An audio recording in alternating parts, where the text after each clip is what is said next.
kaya panah kowe, Pak. Panahku ora cekel ngolet-ngolet ngono.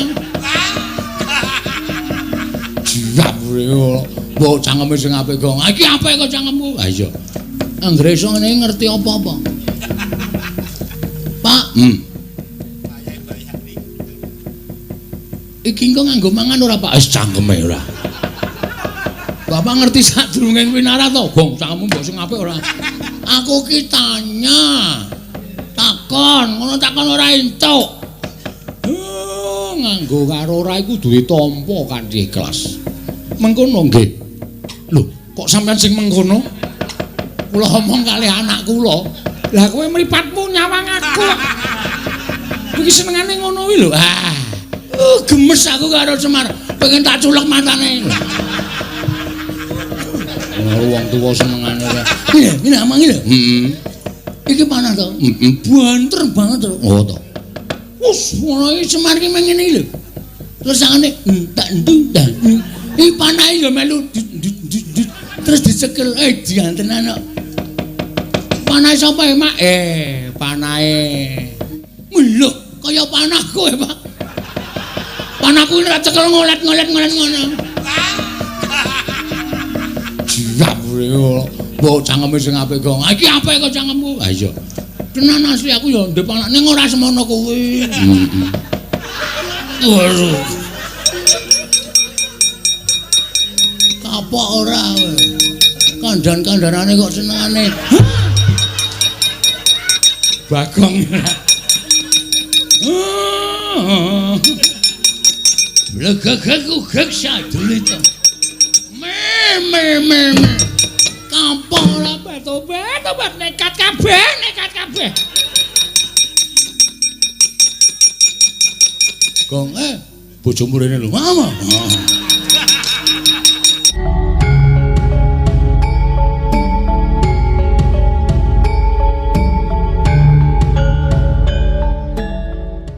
Tampa kanthi ikhlas. Mengkono nggih.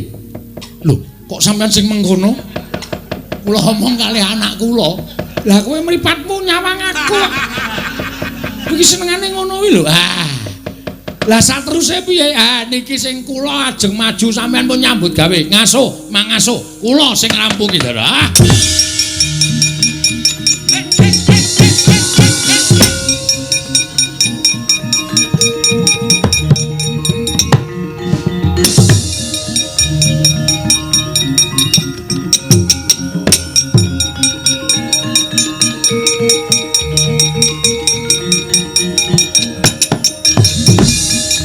Iblis lanat. Wah, Semar ngapusi karo aku. Clorong Candrawira yang jeblok cacamu barat. Wah!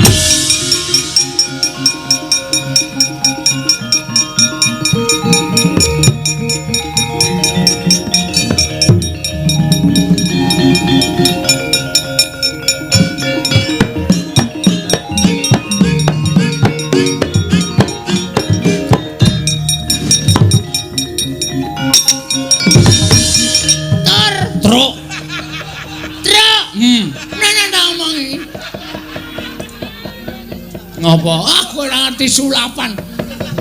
Gemes aku karo Semar, pengen tak culek matane.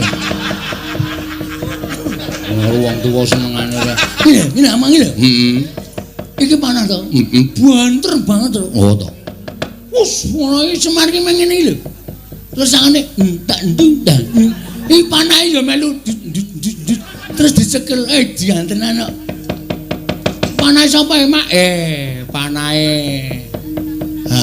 Gendra Swaropati. Panah iki nek dicekel kaya ana setrume. Kaya ngolet-ngolet dhewe. Masa? Lho, kaya panah kowe, Pak. Panahku ora cekel ngolet-ngolet ngono. Siap reo. Mbok cangkeme sing apik kok. Iki apik kok cangkemmu. Ha iya. Tenan asli aku ya ndep anak ning ora semono kuwi. Kowe aja semingkir. Panayar tak banting. Lho. Aja Pak weh. Kena digunakake engko gondrai. Wis. Panah kok gondrai minggir kok, Bapak wis. Dawuh minggir. Kakrokane iblis lanat.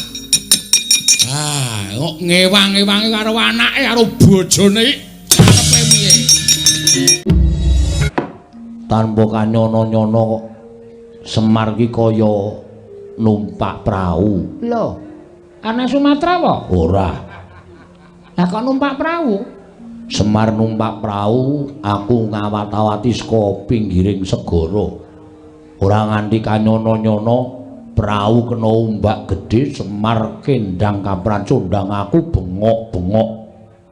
Sak seru-serune merga weruh Semar digawa dening bantering alun.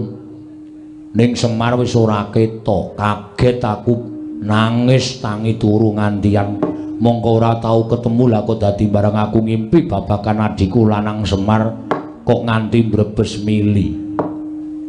Impen kuwi werna telu, Gok. Titiyani, Gandayani, Puspatajem utawa Kacitra, Kasudarsana, Kadara Dase.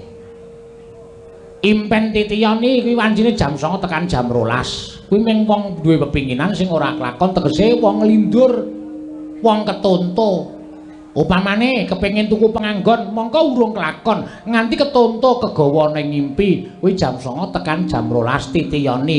Gandayani kuwi jam 12 tekan jam 2. Kuwi impene wong turu, wong ki nek ora ngimpi jam semono kuwi ngibarate wong mau wis bisa disebut mati suri. Oh, malah kowe ngerti. Ngerti. Lah terus Impen sing pungkasan ya kuwi Puspatajem utawa Kadara Dase kuwi jam 2 bengi tekane jam 4 esuk. Kuwi impen sing bakal ana maknane. Aku ngetangi gregah kuwi wis krungu kluruking jago. Lah nek ngono impenmu kuwi klebu impen Puspatajem utawa Kadara Dase. Kuwi impen sing ana maknane. Terus maknane apa? Lah kuwi sing aku ora ngerti wong aku ora nggawa bukune. Monggo biasane aku ki nek ngimpi mesti tak tileki nggon buku. Nek ngimpi segara kuwi ya paling ora 0. Terus nek kapal kuwi 4 ya tukunen bolak-balik. Tok mudar ora. Wong limpen tenanan kok malah disambung rapetke sing ora-ora. Lah aku ya ora dong kok. Ning saya suwe kok atiku saya melang-melang kaya ninggal jejabang tepi ning balumbang. Kok geneng apa-apa ya, Lung? Lah wong ado puruke kok kowe iki arep ngopo? Umpama kowe iki tekan nggone Semar, arep tetulung karo Semar, ya wis kesuwen to, Gok. Wong tanah sabrang karo tanah Jawa ki dadak liwat segara kok. Aneh-aneh. Mbok ya wis ora usah gagas sing werna-werna, gagas karo uripmu lan uripku ayo golek juragan ratu sabrang sing anyar terus diderekke. Wis ngono wae, netepi karo kewajibane awake dhewe urip ning alam padang minangka dadi batur sing tukang tutur-tutur karo bendarane awake dhewe yen ana tumindak sing ora bener. Kuwi kewajibane awake dhewe ora usah dadak aneh-aneh. Lah iya. Ning kok atiku ora kepenak, atiku krasa ora jenak. Ora sato gagas, wis to. Nek tok gagas terus-terusan malah ora prayoga kedadiane. Wis saiki ngene, budal kowe arep ngajak nendi, ayo tak derekke. Perkara impenmu kuwi sisihna saka rasamu. Mengko nek kesuwen kowe karo aku ora netepi kewajiban, malah ngrekoso. Nampa duka saka dewa malah ora kepenak uripe awake dhewe lho, Gok.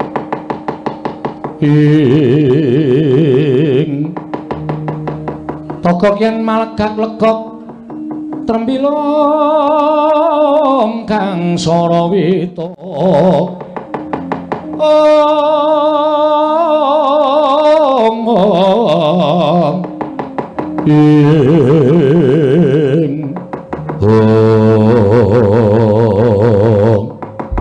dereng ngantos bidah iku togok tuwin ora bilung kedadak ingkang mletek-mletek saking katebian nyumurupi lenggah iku ora togok Catugara. Nah, candak kowe wae.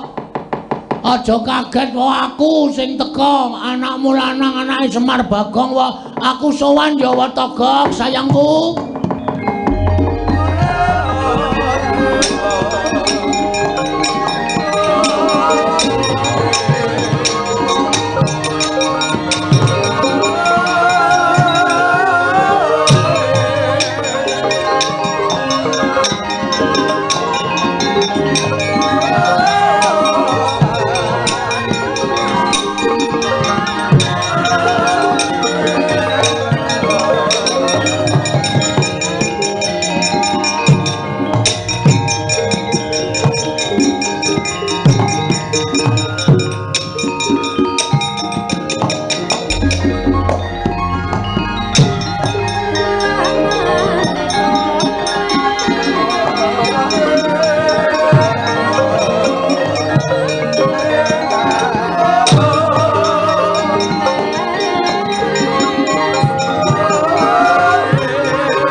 Katri gumulung mangrempake wadya makiri rero nanggono magawe gelarira wang-wang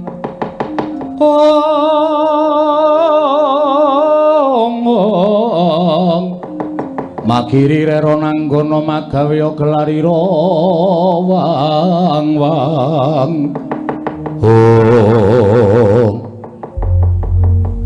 iki ora pangling rak Bagong to. Wa. Lho kok tekan kene. Ngrekoso goleki alamatmu iki. Ning nyatane tekan kene. Aku ngaturake sembah pangabekti kula. Ku katur ya, Wa. Ya tak tampa. Wah, edan kowe tambah sugih. Ya mergo saka nyambut gawe nderekke ratu-ratu sabrang. Ora ning lho, lek musuh iki ngutuyul mburimu kuwi to, Go. Ora ngawur iki Pakdemu mbilung. Wah, iku brengos barang saiki. Samet kowe, Gang. Samet, Pakde. Ya syukur. Karo sapa dhewe? Lah kok dhewe kok dulur-dulurmu ora tok jak tilik karo Pakdene? Sepisan aku tilik kawidadane Siwa Toga. Angka loro. Kowe ndedet ora kok? Kok tekan dhuwit. Kowe sandhangamu teng gebyar ngono ketok nek saiki wis rada mukti. Mula nyambut gawe sing apik, nyambut gawe apa wae iki ditemeni, ditenani. Mergo kuwi bakale awuh rejeki. Nek kowe entuk gawean nyambut gawe ming tok sepelekke arep nyambut gawe apik kaya ngopo ya rezekine bakal rendet. Nek nyambut gawe saanane ning ditenani kuwi bakal awuh rejeki. Matur nuwun wejanganipun Siwa Toga. Yo. Lah terus kowe mrene arep ngopo? Wah. Aku arep nangis, Wa. Lho. Arep apa? Arep nangis. Nangis mergo kowe tak omongi ya, Wa. Iki mau omahku geger. Geger mergane aku ki rak kepengin bangun wewangunan kanggo srana ngundhake penguripaning para masyarakat. Lah sranane kudu ana syarat srana sing winastan kayu Dewandaru karo kayu Jayandaru. Heeh. Siwa ngerti? Ngerti kuwi papane ning Kayangan. Terus ayo tak takon karo Watami. Togok. Nek apa jenenge Siwa iki jane kakangne bapak. Iya, tuwa dhewe aku. Nomor loro bapakmu. Nomor telu Bathara Guru. Bathara Guru ki sengitra bapak ya, Wa? Oh wis suwe. Mergo bapakmu ngantekan sprene iki ora tau gelem sembah, ora tau gelem tata krama karo Bathara Guru. Ya bapakmu ki mendem rasa mangkel karo Bathara Guru. Nek jane aku dhewe iki ya mangkel. Mergo diapusi karo Bathara Guru. Nganti saiki guru dadi dewaning para dewa iki mergo aku disingkirke ning jagat karo bapakmu. Wah, bener. Heeh, terus Bathara Guru rawuh ning nggon aku, aku njaluk Dewandaru Jayandaru ngono dadi geger. Lho. Geger aku mungsuh apa jenenge? Dewa-dewa perang. Mulai edan kowe iki. Kowe iki mung ditakowani karo dewa. Nyatane menang kok. Lho, iso menang. Ora ndelok? Ora. Wah, telat lehmu teko wae. Sono iki nang ndelok wayang jam 09.00. Ora bengi-bengi lagi teko. Ayo wong kekuatane utawa duwene kalodhangan lagi saiki kok. Lah terus Bathara Guru nyekel ces. Tri apa dah? Apa? Pusakane Bathara Guru ces Trisula. Aku melayu, garang melayu, Petruk melayu. Terus bapak ngadepi Bathara Guru. Bathara Guru dawuh ngene. Taunana Windanana kayu Dewandaru Jayandaru ora bakal tak paringke Bagong. Terus bapak syarate apa? Aku manut. Aja kok wujud bondo donya. Patiku aku ikhlas. Nek kakang ikhlas patine dadi srana syarat bebono kayu Dewandaru Jayandaru. Kakang Semar tak boyo ning kaya tak gawa. Ning Kayangan tak cemplungke ning cawan kawah. Kawah Candra Dimuka. Gareng nangis, Petruk nangis. Gareng ya melu, Petruk ya melu. Lah saiki Semar karo Gareng karo Petruk digawa adimu si sapa? Bathara Guru kuwi ketoke arep dipateni nang Kawah Candra Dimuka wae. Tunggal kowe. Wah, cangkeme kuwi. Kono kuwi kaget kok malah nyangkem-nyangkem kowe. Kaya torong. Torong dengkulmu tenan kok aku ora ngapu. Wah, hebat kok.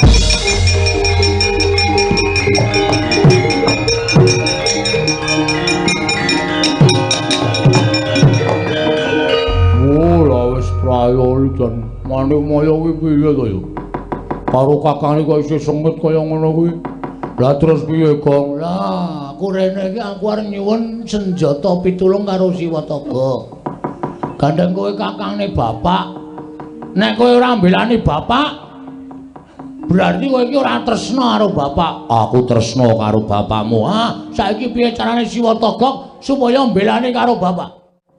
Wis ngono wae. Nek Siwa ora gelem mbelani karo bapak, ora mung aku sing ora trima. Nek sak anak putuku ora trima karo Wataka, ajar dhewe kowe. Se wong sapa-sapa kok arep diamuk lho. Wis mangsulan. Gong. Apa? Aku wis sumpah sak jek jumlek wis aku wis emoh munggah ning kayangan. Wis dadi titah ya dadi titah. Waduh. Terus? Lah nek kowe pengen njaluk pambiyantuku aku ya iso mbantu ning ora munggah ning kayangan. Sapa sing kon munggah? Kuwi tuyul mburimu kuwi. Bilung ya ora gelem munggah ning kayangan. Lah terus kowe wae munggah ning kayangan. Wo tak suwek tenan lambemu kowe. Aku iki njaluk pambiyantuku kok malah kon munggah ning kayangan. Sranane kowe tak gawe supaya gampang mlebu metu kayangan. Sranane piye? Kowe tak gawe wujuding titah sing gampang mlebu nang kayangan. Sapa kowe? Ning kowe gelem ora? Ah gelem, waton aku iso nyelametke bapak. Tak gawe tak salin wujude bendaramu Madukara. Ora guyon lho, Gek. Serius. Tenan. Aku dadi Ndara Janaka. Heeh. Iso wae? Lho, iso. Apa dianggep aku ra ndek kasekten apa piye? Wis nyenengke tenan. Tes ngono. Lho. Padake corong ora. Senenge ndelok cangkemmu, Gok. Cangkemmu kuwi. Karo padene kok nyangkem-nyangkemke ora. Sagu ora? Sagu. Nek sagu toto. Carane piye? Merem. Hah? Merem. Engko nek bablasan turu? Aja turu. Merem ngampet ambegan nak cipta engko nek dadi Raden Janaka kowe mlebu metu kayangan ora ana sing ngelikke mergo Raden Janaka kuwi biasa mlebu metu kayangan. Heeh, aku ya biasa mlebu metu. Lah iya. Ning ora kayangan. Iya. Sanane nek aku. Lah iya. Wis tak cipta ya. Heeh. Kok tak munggah ning kayangan? Ya. Engko nek tekan kayangan tanjine karo Bathara Guru. Nek perlu tak nehi kekuatanku kowe iso ampuh kegila-gila. Asik. Nyenengke tenan iki. Jame tak peke, Gok. Aja. Anggere ngalem kok njaluk. Apa-apa arep dijaluk apa? Waduh, untune dibehel. Gleleng tenan. Wah, gaya tenan saiki jan kemajuan. Ya wis men karang ya. Karepe Mbok Dimu. Mbok Dewi isih berapa? Isih. Tak peke. Lho. Apa-apa arep dijaluk ora? Wis gak gawe dadi gawe aku. Tak gawe Gong aja kuwatir. Ah, wis.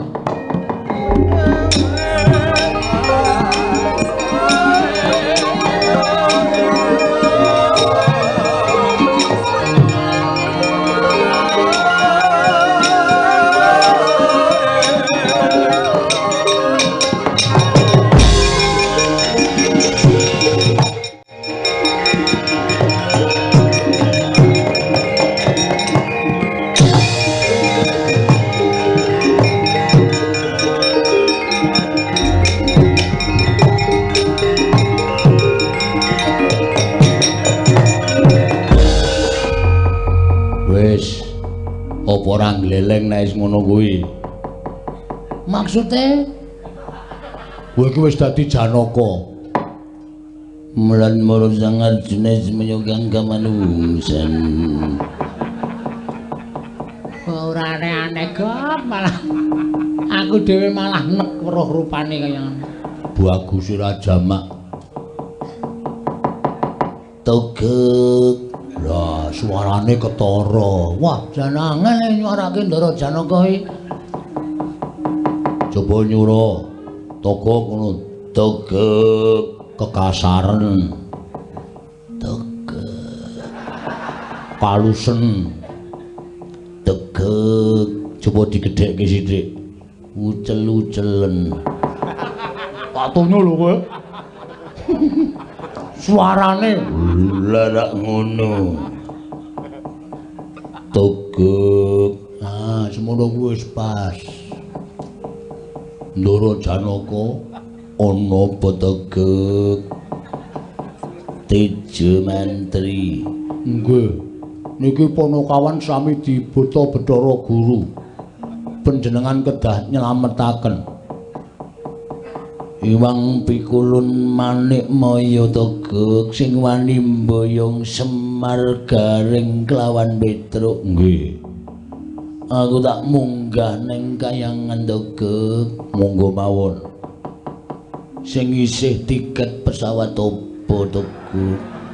Andel ora, wong-wong sembrono kok dadekke satriya serius. Ah mesti ora serius. Tegek pun gak minggah teng kayangan kula wis jeleh nyawang saya togak. Iwang pikulun manik moyo ora nglepasake Semar Petruk lan Garing. Aku ingkang ora trima tegek. Tantrimanipun Raden Janaka tekun bayar 2 kali lipat. Luwih besar munggane kayangan ya sakaremu ora ya sakaremu. Tegek wonten dawuh. Aja ngono tegek, aja jeleh. Ulun berangkat saiki. Nggih pun ngatos-atos. Tegek nun. Janaka kuwi nek mlaku kudu nganggo gending. Bola wis iki. Iki mung arep ngrusak tatanan iki.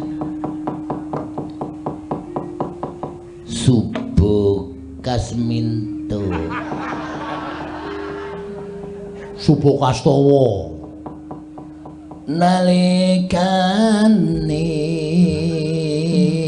wah tembange dhewe.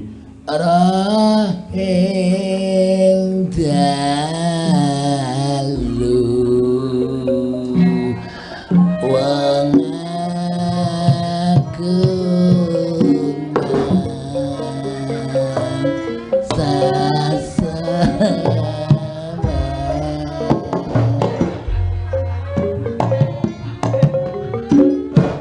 sirap kang kowe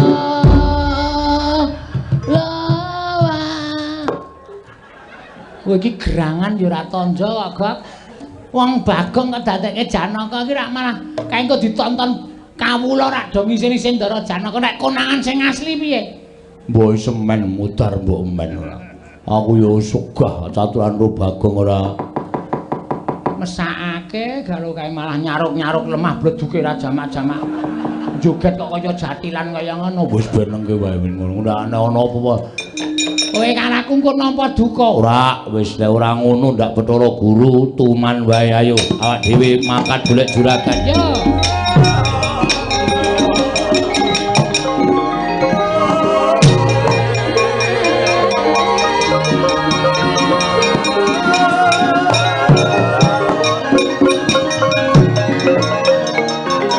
Anggunge pranone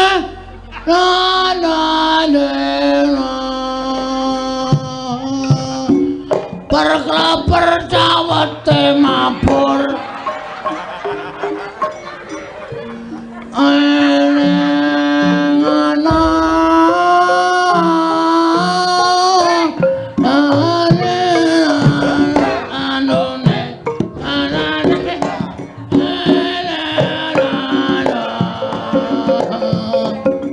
perkleper manuke mabur bar wadahe saiki manuke mabur kabeh ya ben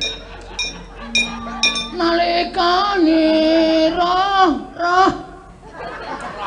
lali aku raeng dalu wong agung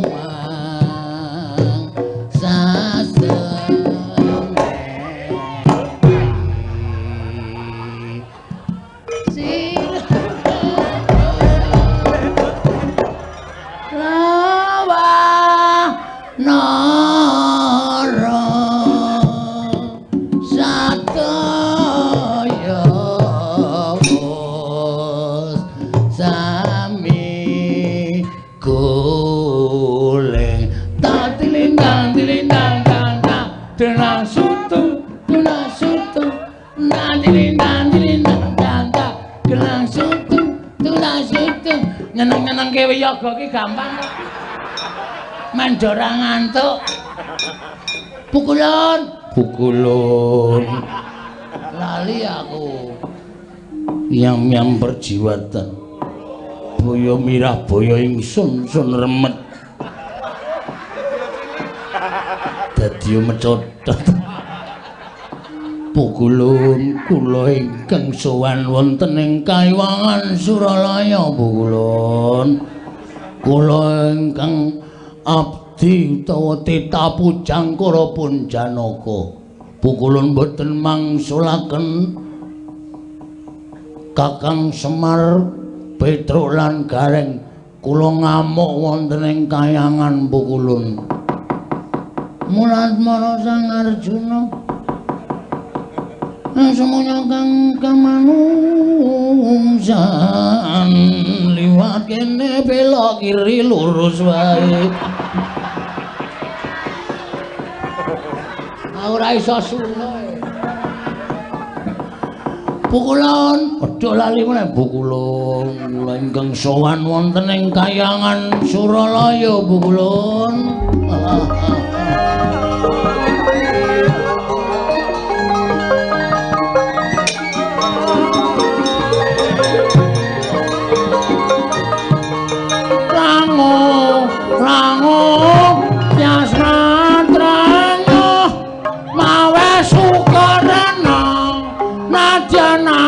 Cita ora pas kok iki Mas.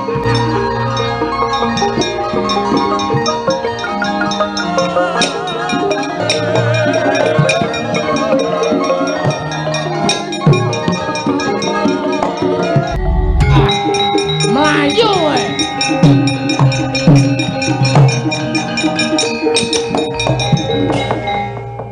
Bareng nibani Cestri Sula Ratu Momo klepat lunga saka Kayangan. Pukulun panjenengan sinten? Ulun Betalan Rada. Rada. Ya. Kok kaya jog dengkulmu mlacak. Diwehi padake kaya teko ora. Iki sapa ta janjane? Pukulun kula ingkang ngabdi ingkang wayahipun Janaka. Janaka? Nggih, Permadi. Permadi. Wilikiti. Kumbang ali-ali. Kumbang madu dan racun. Iki ketake nek delok suarane iki ya. Aku jane ora panglene ngarep bedhek kok wedi. Kowe iki jane sapa to? Pukulun kula ingkang wayah pun Janaka. Janaka iki bojone pira coba? Kadah Pukulun. Sing didep ning Madukara pira? Yayi Sendrobo. Sembadra Sikandri Sri Kandi Pukulun Manuhara Larasati Laras Pelok Laras Lindro kok kaya gamelan ora edan iki Bakang ta iki Pukulun sanes kula pun Janaka ora datang kamu sih Bakang ta Pukulun Bakang udo Pukulun sampun kados mekaten ora ngaku Bakang ta kowe. Gajol sisan kowe. Kene iki le ngampet omong ngerkoso e. Trondol. Lah entuk sandangan iki saka ngendi? Kula piyambak mboten mangertos Pukulun. mergi kula dipun dandosi Siwatami Tagak Togo. Lah edan wis ben ngono kuwi nek ora ngono ndak Bathara Guru ora kapok. Pukulun Piye? wong atuwa kita ulun wonten wong atuwa kula wonten pundi? Semar gareng karo Petruk. Inggih pukulun Diponton ning pinggiring kawah. waduh Kakang Semar Kakang Semar aja kuwatir Kakang aku ingkang bakal mitulungi kalan kowe Kakang Nalika nalikane ora gajek kendang.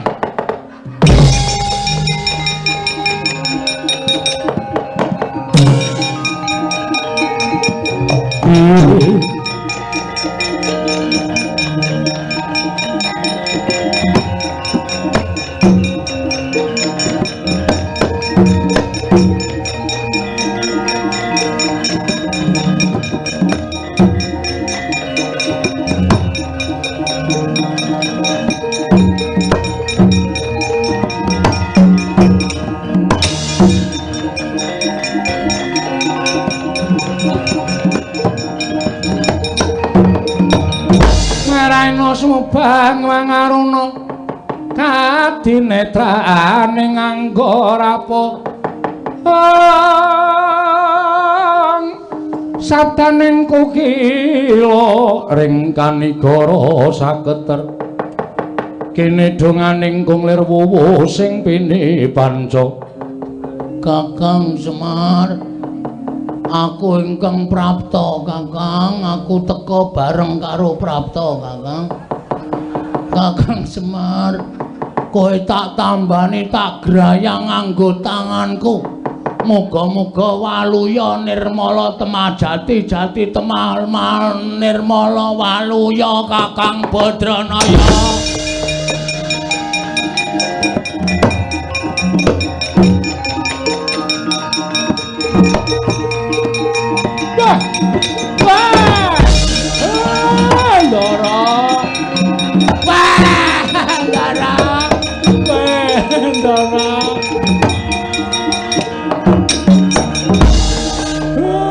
ngaturaken panuwun nggih Den sampeyan wis nulungi kalih kula.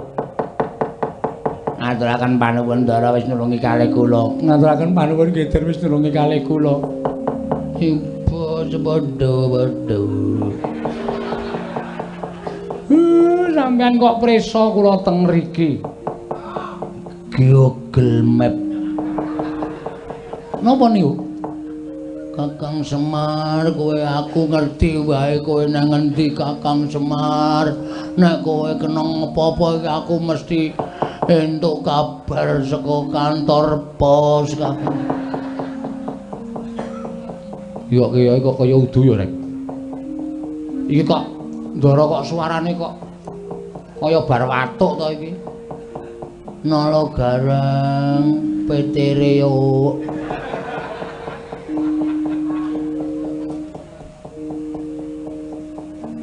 Den apa Ndara apa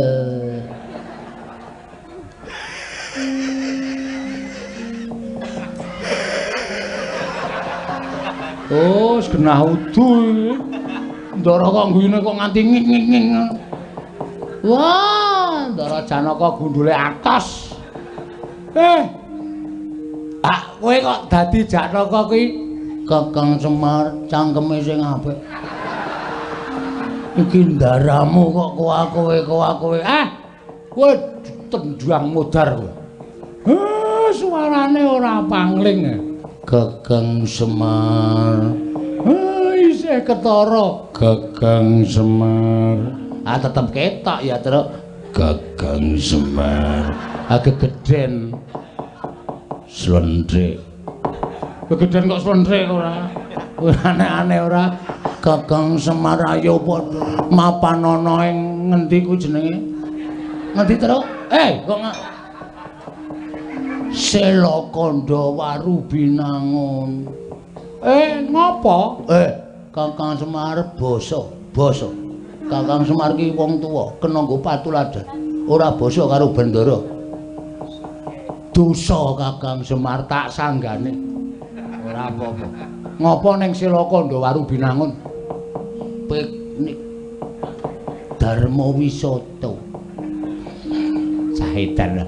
Wis ayo aja kokean pertingsing. Pertingsing ki apa ning embok ora arti. Sing sok muni pertingsing ki ming Bagong. Asli kowe. Ambok modar kowe ketrucut cangkeme ra. Asem. Ayo Kakang Semar ana ing Bale Marti Ukunda. Jaya Binangun Kakang. Wis ben nek konangan sing asli diajar mbok men.